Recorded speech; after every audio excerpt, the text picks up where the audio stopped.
غرناطة في مدخل الحمراء كان لقاء، ما أطيب اللقيا بلا ميعاد، عينان سوداوان في حجريهما تتوالد الأبعاد من أبعاد. هل أنت إسبانية؟ سألتها، قالت وفي غرناطة ميلادي.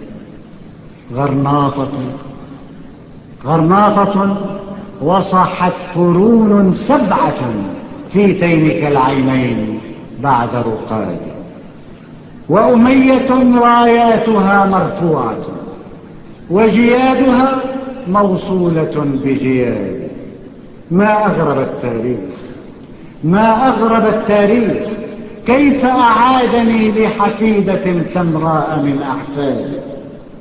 وجه دمشقي رأيت خلاله أجفان بلقيس وجيد سعاد، ورأيت منزلنا القديم وحجرة كانت بها أمي تمد وسادي، والياسمين رصعت بنجومها، والبركة الذهبية الإنشاد.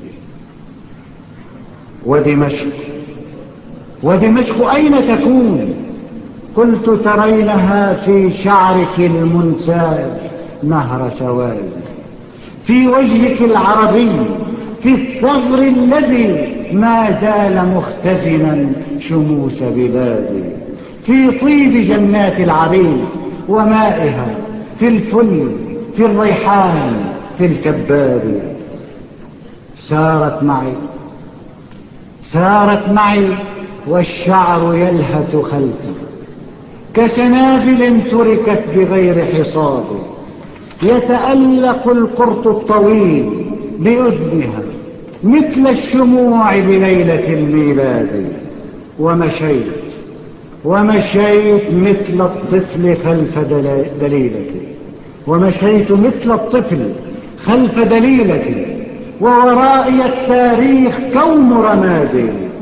الزخرفات أكاد أسمع نبضها، والزركشات على السقوف تنادي. قالت هنا الحمراء زهو جدودنا، فاقرأ على جدرانها أمجادها. ومسحت جرحا نازفا، ومسحت جرحا ثانيا بفؤادي. يا ليت وارثتي الجميلة أدركت أن الذين عنتهم أجدادي عانقت فيها عندما ودعتها رجلا يسمى طارق بن زياد.